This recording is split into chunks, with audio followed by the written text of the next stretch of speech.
Salut, dans cette vidéo, je vais te montrer comment effectuer un virement bancaire caisse d'épargne.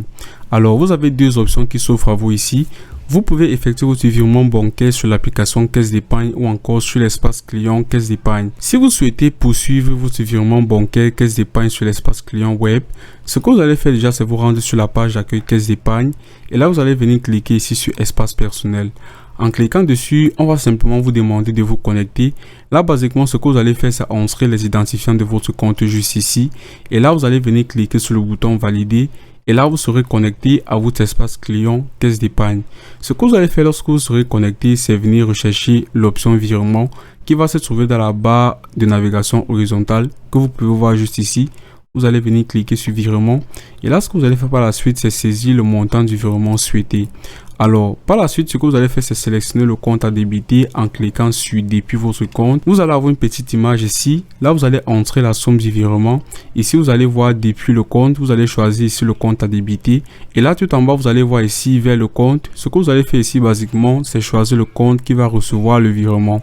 Alors, juste ici en bas, vous allez voir, choisissez le compte à créditer en cliquant sur vers le compte. Comme je vous ai expliqué tout à l'heure, ici, vous allez choisir le compte qui va recevoir le virement.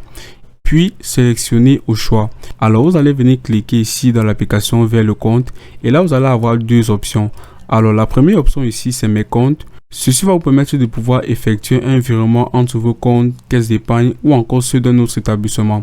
La deuxième option ici que vous allez avoir c'est compte tiers qui va vous permettre de pouvoir réaliser un virement au bénéfice d'un autre destinataire, un proche, une entreprise, une administration ou encore d'un de vos comptes dans une autre banque. Alors, ceci va être applicable si vous n'avez pas encore indiqué que vous êtes le propriétaire du compte en question. Alors ici, vous allez avoir une image qui va correspondre à toutes les options que je viens d'expliquer. Là, vous allez voir ici mes comptes qui peut se trouver juste là. Ici, vous avez compte tiers et là, vous avez compte tiers juste ici. Par la suite, ce que vous allez faire maintenant, c'est déterminer le type de virement souhaité. Ici, vous allez voir un virement classique, différé ou encore permanent. Vous allez choisir ici l'option qui vous convient le mieux. Et là, pour un virement différé ou encore permanent, renseignez les données demandées qui ici inclut la date, la périodicité. Et ensuite, vous allez avoir une page qui va afficher le récapitulatif de vos opérations. Vérifiez bien toutes les informations mentionnées et si tout est bon pour vous, appuyez sur faire le virement. Par la suite, vous devrez confirmer que c'est bien vous qui faites cette opération en saisissant les 4 chiffres de votre code SecurePass ou encore simplement les 8 chiffres du code OTP reçu par SMS sur votre téléphone. Et là, vous aurez effectué votre virement bancaire caisse d'épargne.